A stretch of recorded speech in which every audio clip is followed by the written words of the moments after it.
Hello, hello, hello, beautiful people. This is LA Roberts coming to you once again with another segment of Conversations with Greatness. If you don't know me, let me begin to introduce myself. I am an international best-selling author, transformational speaker, breakthrough strategist, creative consultant, all of the above. I do a lot. So today I'm coming to you with Conversations with Greatness, and my first guest for the second part of the series is none other than Leon Howard III. So if you all know anything about me, if you've been following me for any time, then you know that my papa's name is Leon Howard. So if you guessed it, yes, Leon Howard III is my amazing, wonderfully handsome cousin. Ladies, he is taken, okay? So don't be looking at him and stuff like that. But I need to go ahead and say how absolutely excited I am to have him here with me to have this conversation.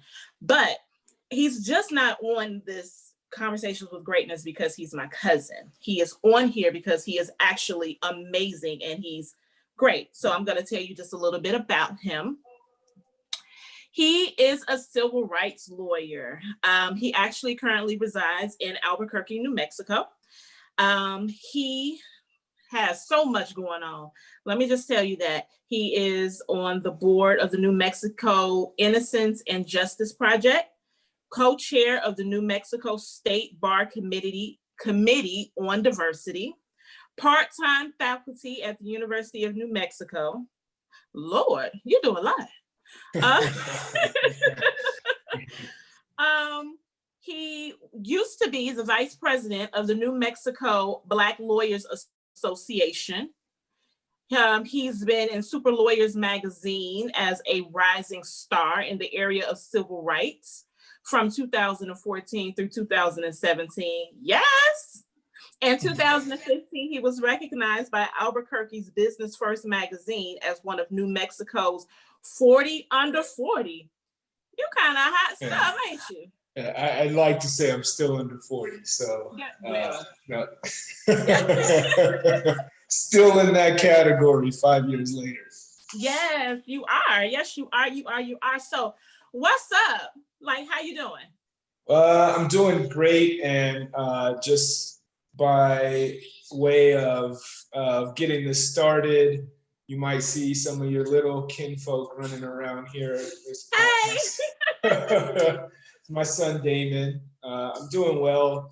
All considered, I think this pandemic and the double pandemic, the pandemic we have in this country around race, and then obviously the COVID-19 pandemic have caused a lot of stress for all of us, and so getting through that day to day has its challenges, but I'm happy for my health. I'm happy for the health of my family, and at this point, keeping them safe and healthy is the best we can do right now. That's right.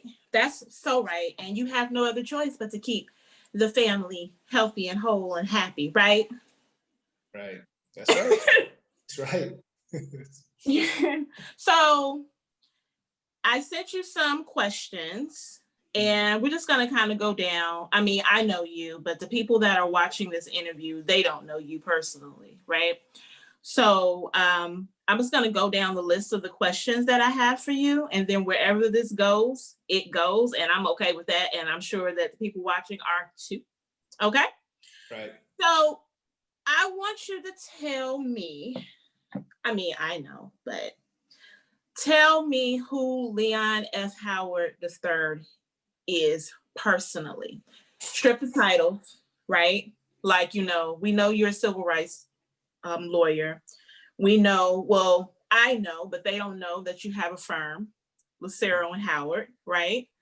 That you're amazing in Albuquerque and all over the country. But I want you to tell them who you are personally. Like, who is Leon Howard III? Right.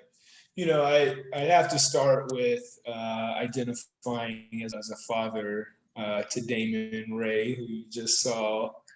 pop his head into the screen, and my daughter Zuri Soul, who's 3 years old, and gosh, she's just so full of life and rambunctious and has her strong little independent personality already. And so being a father to them, is first and foremost in my life. Husband to my wife, Alma, as you know, you were the one to officiate our wedding. And so that's 2 years ago. Yeah. And so Such a beautiful day it was. Yeah, right.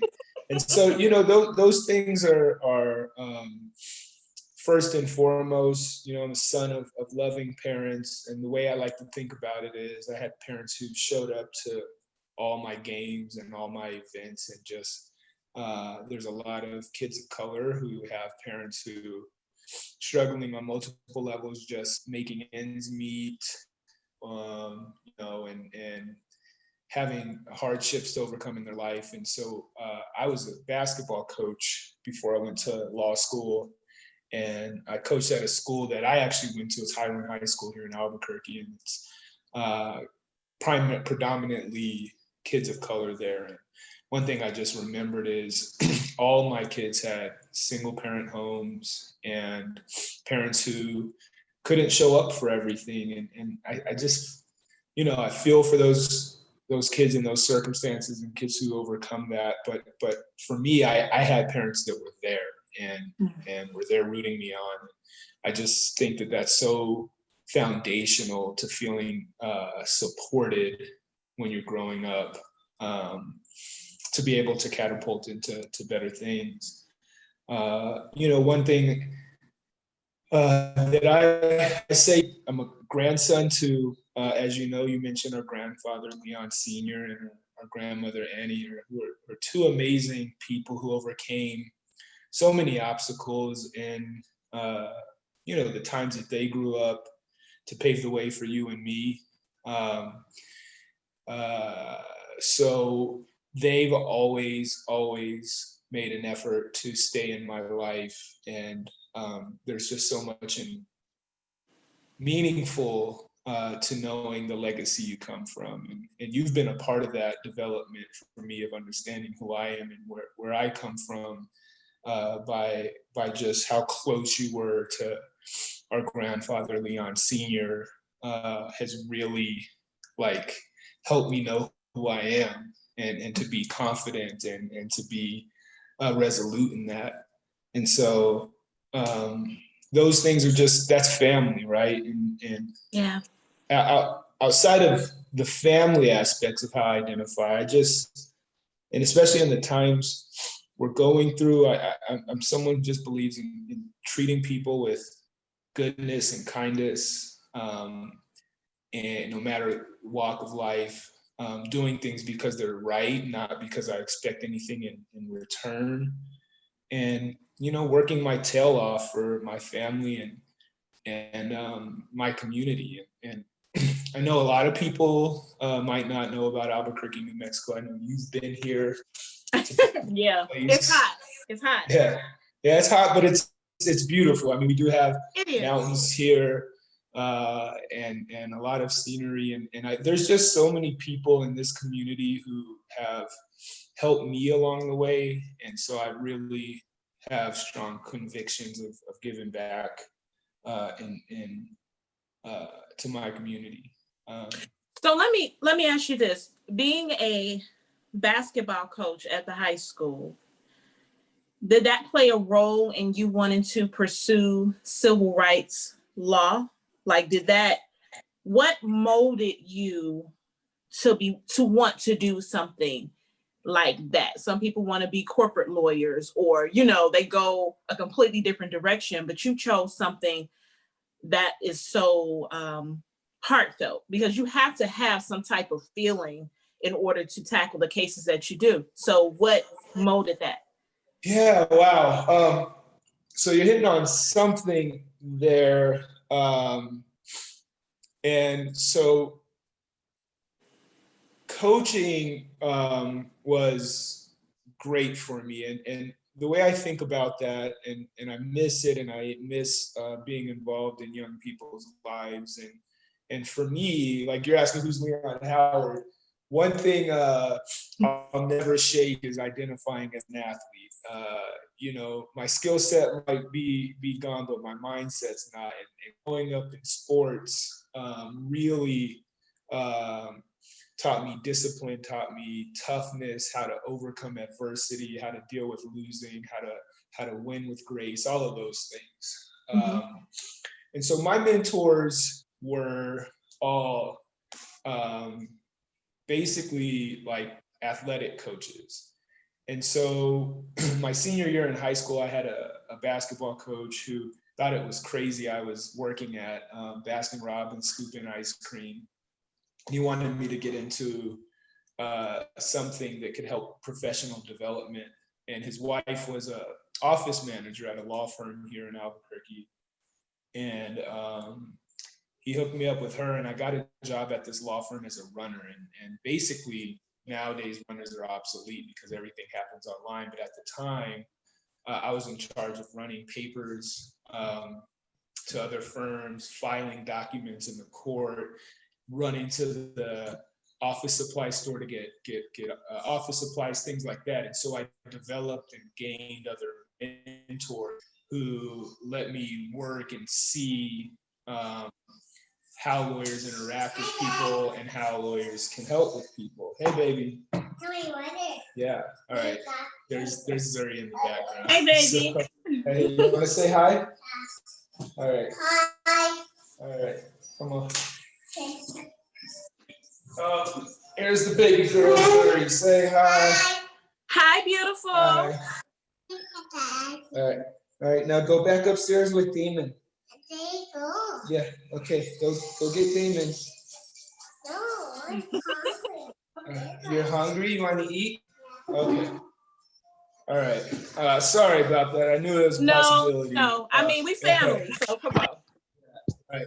Okay. So I get this job working as a runner, and I can see how lawyers interact. And this is when I was an undergraduate, and so I didn't really know that I wanted to be a lawyer.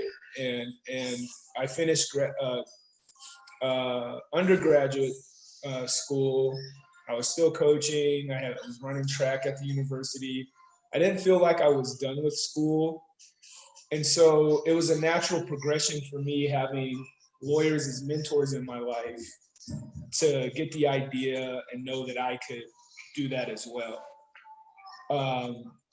Now, backing up to like getting into civil rights, I've always had this conviction for doing what's right by people, right and wrong. And I think back to when I was in high school, there was this policy that you couldn't wear hats in the building, but you could wear hats outside. And they started making Black students take off their do-rags outside. And I took issue with that. And so I, went to the school administration and said, why are you guys making us take our do-rags off? Like, well, it's gang related. I was like, you see these waves? Like, this is not gang related. Like, come on. And so, and I was like, you guys are just saying this is gang related because Black people wear do-rags, right? And so took the policy to him and showed me, says, where does it say we can't wear these outside? These are caps just like any other caps that people are wearing outside. And so I just always had this conviction. Got a little Malcolm X in you. Yeah, I don't know about Malcolm X, but just right and wrong, right? And I don't like to see people get profiled. I don't like to see people be marginalized and just written off as gang members. So, which unfortunately happens so often that it makes no sense, right? It's like, why would you even think that this is something that's going on right now? Like, because of what? You're not wearing it because of any type of gang affiliation. You're wearing it because you got to keep the waves nice, and to them, they're like, no, but Yeah. It's a real thing. Right. I might have to start wearing one again to get my waves kicking. Oh well, your cousin. While I still have hair. Right. You're a Howard. Yeah. Right. So that answer was kind of all over the place, but really, so getting into the law, I always knew that I wanted to do civil rights law. Not everybody has the opportunity. There's so many people who go into law school thinking that they're gonna, do civil rights work, and then the student loans hit, and these defense firms who represent the government and big corporations swoop you up and offer you a nice salary, and then you got good people working for causes that I don't think that they went to law school to do initially to do. Yeah. But I've been lucky enough to stay on a path that has led me to where I am now, and still doing civil rights work and civil rights litigation.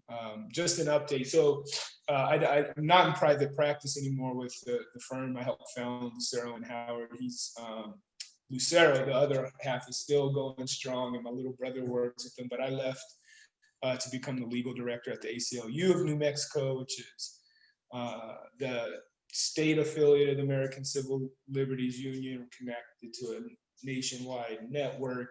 And so I lead the litigation department of the ACLU of New Mexico. So we're on the front lines of everything. Before I got on this call, was just in a meeting with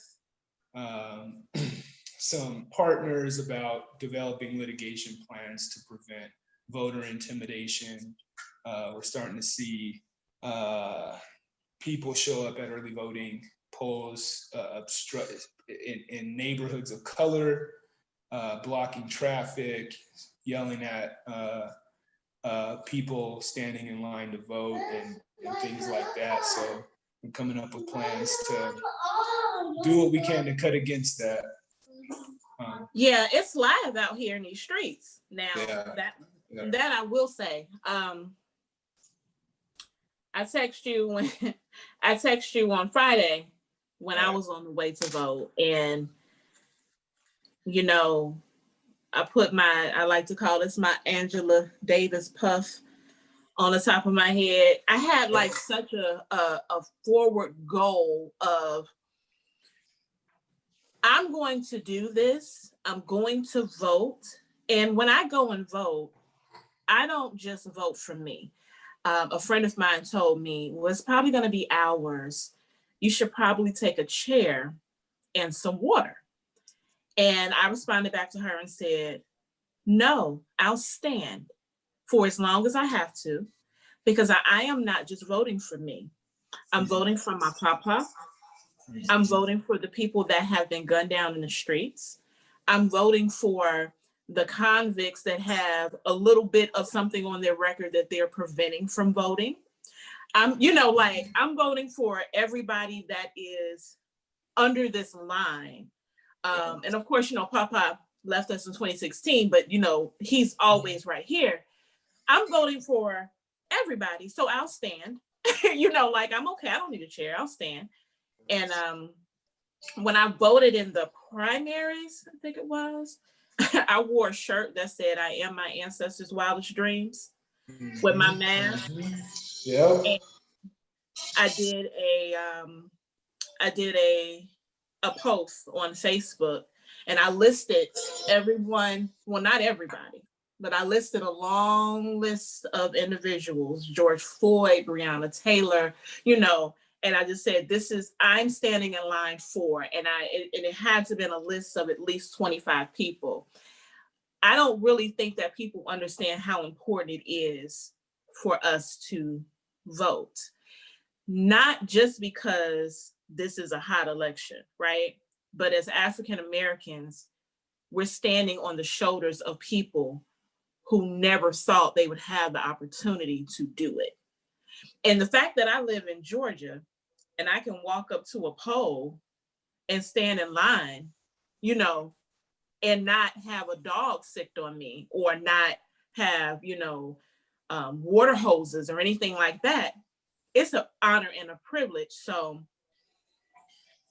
shout out to my girl Stacey Abrams. Yes. I wish somehow we could get her up in the White House. Listen, let me tell you something. If I can get Stacey Abrams to, hey, Stacey, just in case you see this, we want to talk. Me, my cousin Leanna Howard III, we would love to have a conversation with you. So I'm just going to go ahead and put that out there. Yeah, let's put it out there. I'd love to meet her. She's amazing. Yes, she is. So she wrote. So let me ask you this. What has been one of the greatest accomplishments in your life? Thanks. So I'm gonna put like the family accomplishments aside, and just think about. I saw this question. I was thinking about it. And by the way, can you hear me fine with the tunes playing in the background? Yeah, I can hear you. Okay, I can hear you. All right. This is a little bit of a story, but the firm I told you that I was working as a runner at the time, it was called Friedman, Boyd, and Daniels. And the Daniels in that firm name ultimately just she's fine. She's fine. And so the firm Friedman, Boyd, and Daniels, the Daniels ended up becoming a Supreme Court justice in New Mexico. And this is before I went to law school. And so then I go to law school and I become a lawyer. I start working on civil rights cases. And one of the cases I was working on ended up going to the Supreme Court of New Mexico. It was actually on a double jeopardy issue where this man from a town called Espanola in New Mexico had a case dismissed against him after the judge impaneled a jury. And the legal issue is nuanced of whether or not the dismissal was procedural dismissal or some sort of dismissal that implicated the merits. Okay. And so ultimately, this case gets appealed, and I end up arguing in front of the New Mexico Supreme Court in front of one of the lawyers who gave me my first opportunity to just work in the firm as a runner. And so thinking back, and this was probably my first 4 years of practicing law, of being in front of the New Mexico Supreme Court as a young Black attorney who,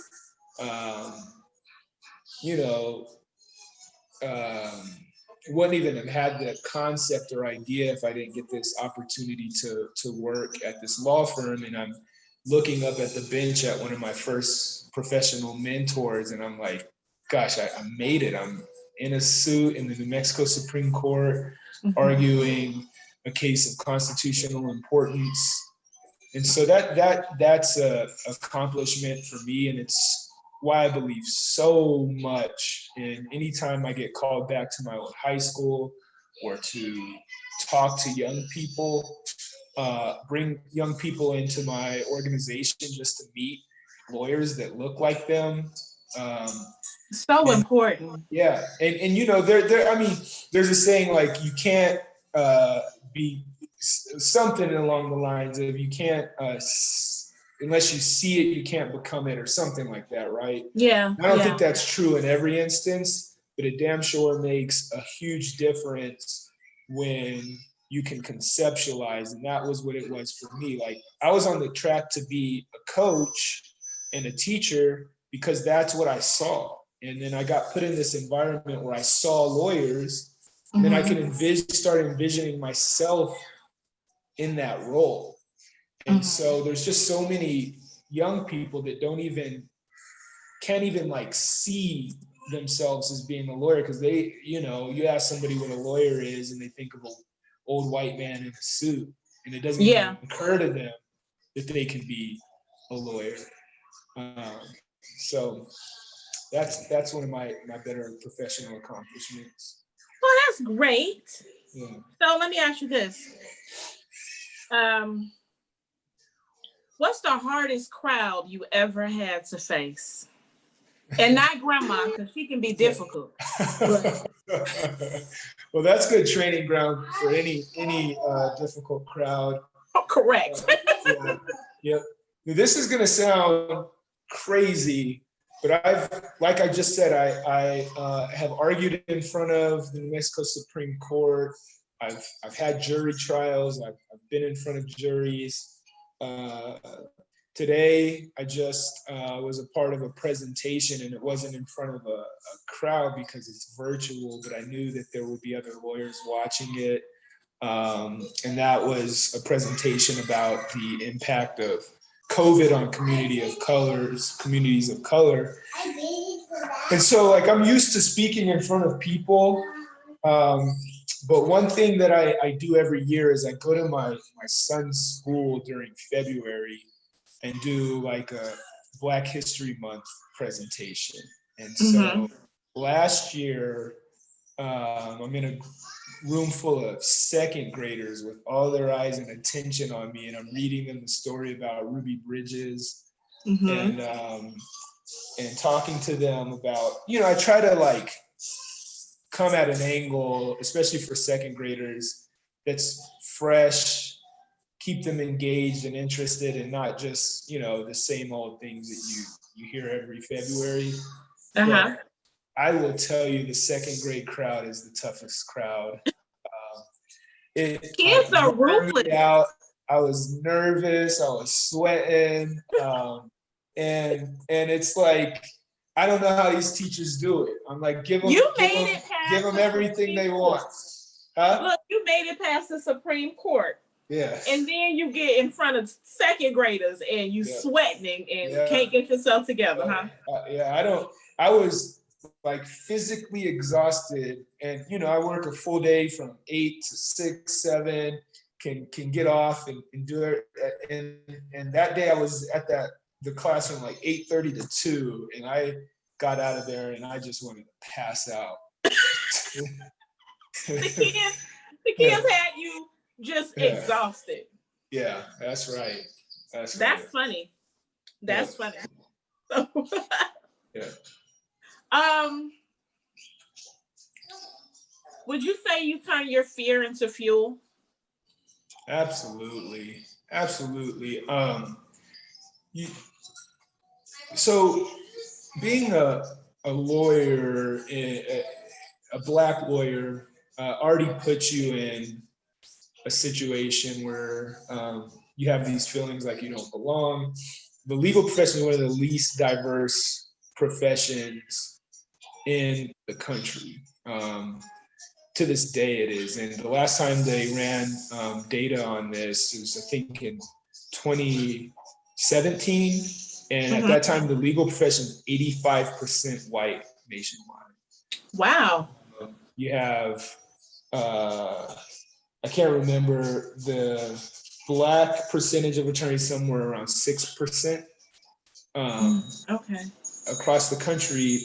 And so there's all of these studies. It's not unique to the legal profession, but how you're judged in your profession as a Black person. And you'll see they did this study where they put this legal memo out that had the same errors, and this is the same exact memo, and asked partners at law firms to critique, and the only thing that was different was the name. One was an obviously sounding African American name, one was a white sounding name, and the Black sounding name got criticized more harshly. And even when they commented on the mistakes of the white sounding name, it's like, yeah, they made these mistakes, but I see potential and promise here. Like, so that just sets the stage for having fear in every setting. How am I going to be judged? How is this do I actually belong here? And Mm-hmm. the only way I've found to deal with that is to prepare like a madman. And I believe strongly that fear drives me to prepare that way. And then when you feel prepared going into a situation, it not only helps your performance, but it helps you deal with unexpected circumstances better. And so, now let me ask you this question, because of course the audience doesn't know. I know, but the audience does not know. You're biracial. right. How has that affected your outlook on certain situations? Because you have a white mother and you have a Black father. How is that affecting you? You know, because Right. it's kind of like, you know, both of my parents are African American, mixed with a little of this and a little bit of that, you know, but Right. how is that affecting your outlook? Is it affecting your outlook? Yeah, so I think that in all of these, when I think about that, I realize the privilege I have, right? Like, not that, so my mom is someone who had a difficult childhood herself. She ran away from home before she was an adult. And so she's overcome tremendous hardship. I think, you know, my mom, when we were really young, she was over 300 pounds. I saw her I lose remember over, Auntie yeah, Celeste, and I loved yeah, her. yes, right. And she lost over half her body weight. So I've seen her overcome this, and that's just a tribute to my mom. It has nothing to do with your question, but I do think it helped my outlook, because, you know, I've been on the white side of my family in small town Texas, and watching people give my brother and I, you know, a side eye when we're walking with our grandparents, and that feeling like, you know, we didn't belong. But also I've had access to that side, right? And my uncles and aunts and my grandpa, to see what that, even though it's not like the most wealthy family, but to see how that privilege is, to see where, like, you don't, like, the confidence and how they can walk through life without uh, like being second guessed with everything. And Right. so that has given me a peek into that, and I think I carry and I hold that with me. So I think that having this dual kind of race is an advantage, because I've seen and I've grown up in both families.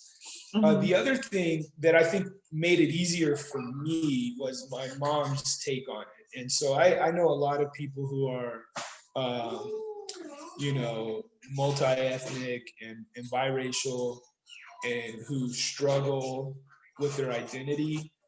My mom just basically told me, look, you never deny who you are. You always be proud of who you are. But I'm raising you as a Black man because society is going to see you as a Black man, and I have to prepare you for what that's like, and protect you, and do what I can to help teach you about, you know, how you're perceived, and who you are. And so for me, I never had this conflict about, well, calling myself a Black man when my mom's white, because my mom took that confusion out and said, you're a Black man, you're perceived as a Black man, don't deny who you are, but I don't want you to have any confusion about what your life's going to be like. That's cool. So is your other side of the family, and I didn't get to meet a lot of people at the wedding, because of course, you know, I'm from the Howard side. Right. And do they see the struggle from your perspective? Like, you know, and this is what I say. All white people aren't bad, all Black people ain't good. Right? So, you know, people be like, oh, you know, do this. No, there's no 100% good on either side. But as far as like having someone in your family or having an entire half of your family that way, has there been any reaching out? You know, has there been any like, hey, are you okay? Because, you know, I automatically be like, hey, you know, like, or what's going on and things like that, because I'm coming from this side. But have you experienced that particular reach out? Yeah, not a reach out in that way. I do realize that, you know, that side of my family doesn't really have to contend with those issues, and we're seeing the narrative change around what white people's role is in addressing the systemic and institutional racism in our society. I don't know that this, you know, small town Texas kind of family is there yet. That being said, they've never done anything to make me feel unwelcome, to make me feel different. You know, so in their own way, I think their way with dealing with it was like, we're gonna make sure that Leon and his brother feel just a part of the family as anybody else.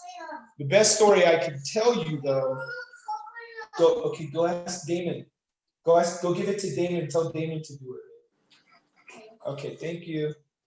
All right, bye. And so this is a tremendous story. I think I was in 4th or 5th grade, and I was visiting my mom's side of the family. I have 2 Aunt Pats. One is your mother, and then my mom's sister. His name is Patricia as well. And so I was at a water park in Abilene, Texas, and I came down off a slide and I was like crying. And my aunt was like, "What happened?" And you know, these kids were making fun, and I was the only black kid in the whole water park, and so they were making fun of me about being black. About I can't remember if they dropped a derogatory term. They basically were saying you shouldn't be here type of stuff. And so my aunt like was seeing red and like went straight over to those kids, their family, let the whole water park feel her rage for what had Go Aunt Pat. did it. Yeah, right. And so, you know, I love my Aunt Patty for that. I'll never forget it. It sticks with me. And so I don't think that side of the family is perfect on these issues. But I can tell you, when it came down to sticking up for her nephew, and I was directly attacked because of my race, she didn't waste a second thinking about it. Yeah, I think it's about education and having seriously raw conversations about, you know, the feelings, what you know, what you don't know, what questions you have. And I think that sometimes we go into conversations, and not just me and you know, just people in general, go into conversations with already a thought in mind. So their response is already formulated in their mind. And they're not really listening to the other person because they already know, right? Like they already know what's going to happen. They already know what you're going to say. But I think if we listen twice as much as we talk, you know, you heard it. That's why God gave you 2 ears and 1 mouth, so that you can listen twice as much. That a lot of the misunderstanding and the miscommunication and things like that we have would be much better. You know, I think we would be a lot better, because we're the only difference that we have is our skin color. Right. Like, you know, like we all have families that we want to protect. We all have, you know, you have children. I don't have children yet, but I will. Can't wait. You know, you have all of those things. So, I mean, my hope and my prayer is that, you know, your children won't have to be in this particular reality even today. That's, you know, what's going on today. My children won't grow up that way.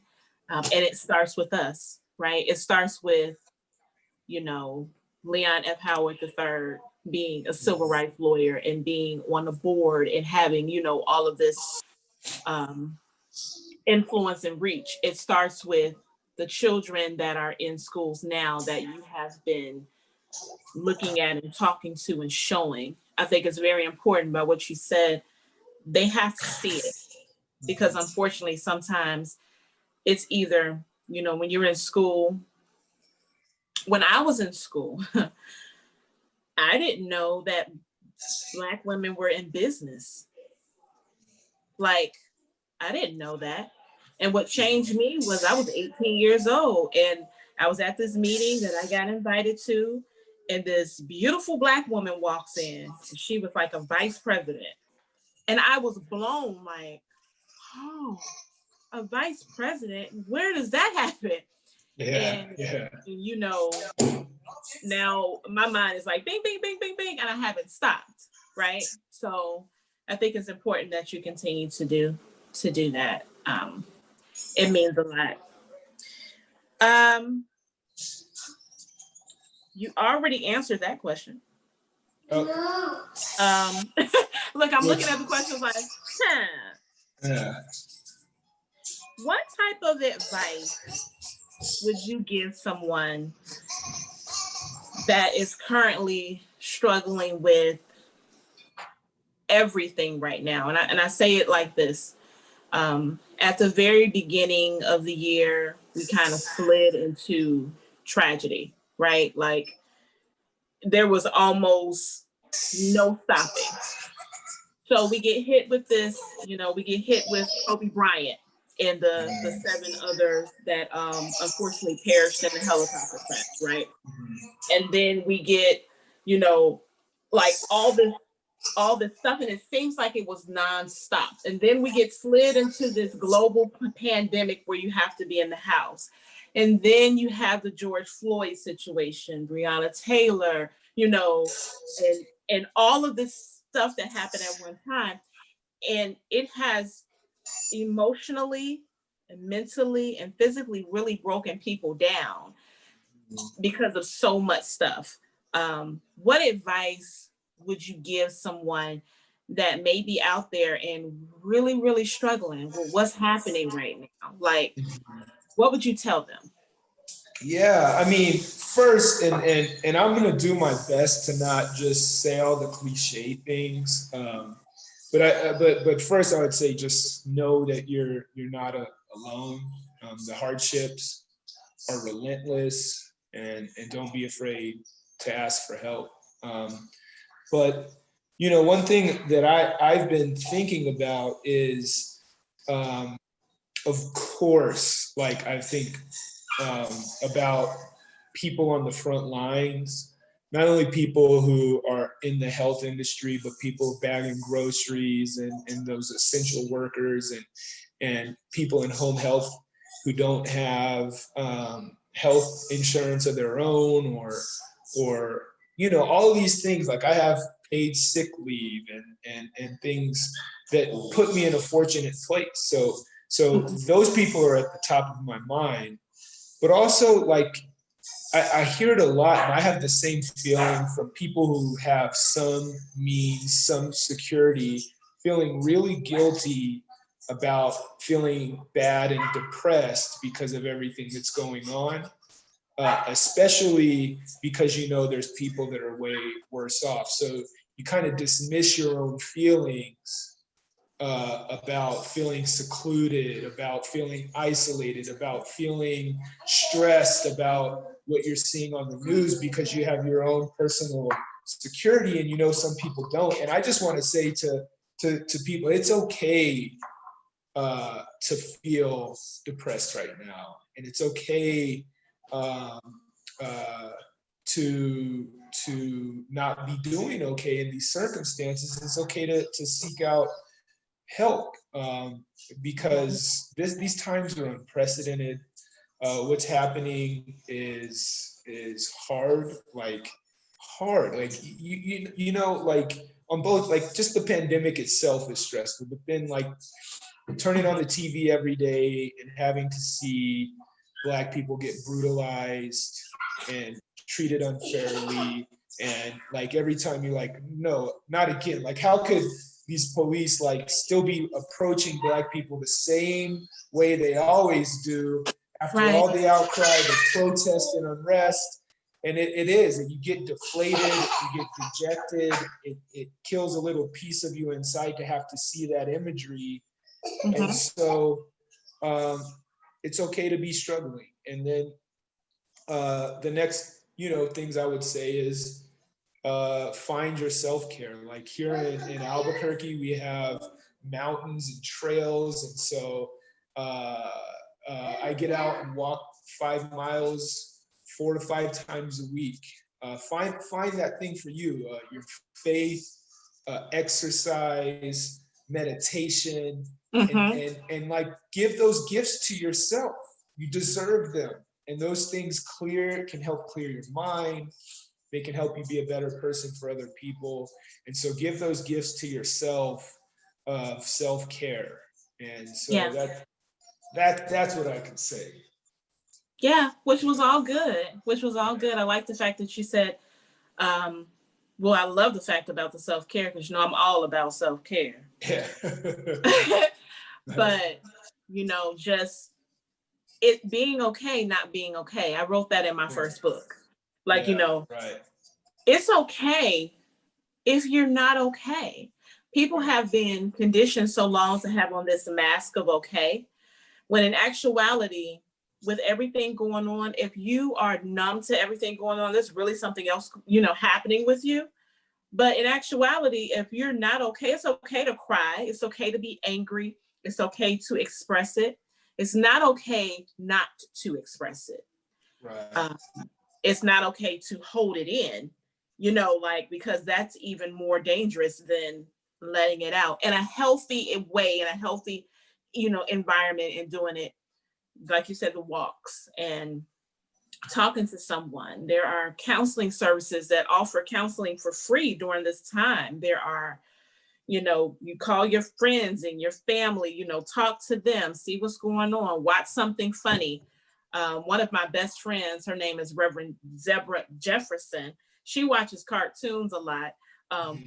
Some years ago, I would ask her, why are you watching cartoons? And she says, it takes you from reality. Yeah. And I'm like, you have a good point. So I watch Trolls, I'm laughing. I watch all types of things to keep me away from it. Something else that I would suggest, and I don't know if you would agree, well, you probably would. I pulled myself off of social media for a while. Oh. Yes. Yes. Sometimes it's hard because you get so conditioned. It's like to like have that phone and to automatically check things. There's 2 things that I hear every time somebody goes out of cell phone service range for a couple of days and say, oh my God, that felt like there's some initial pains of not being able to check your phone, but like once you forget about it, how like it resets your mind, right? And then people who completely just get off social media, I don't hear too many people saying they regret it at the end. Like, it's like, you can find ways to keep in touch with who you need to keep in touch with. And also, just all that polarization on social media, you just don't have to like be confronted with that, half your day checking your phone. So I agree so much with that. Well, I take breaks. A lot of the things that I do is on social media, but I had to, do it in moderation. Like, okay, I'm going to be away. This will be on social media, on YouTube, right? It's going to be there. But I put up a sign before I left. It's been almost 2 months now. Effective immediately. Right. Right.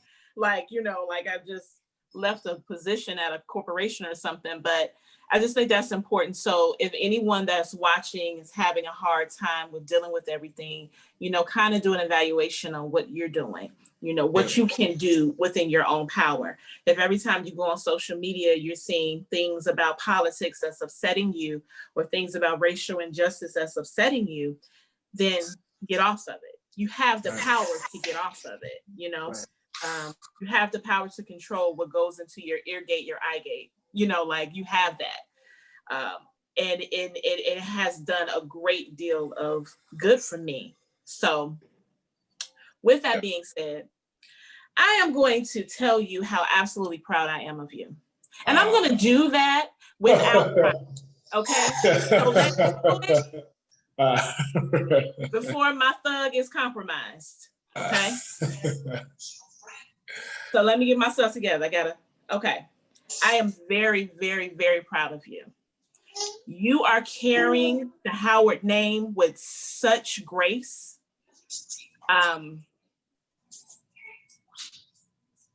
Papa will be proud.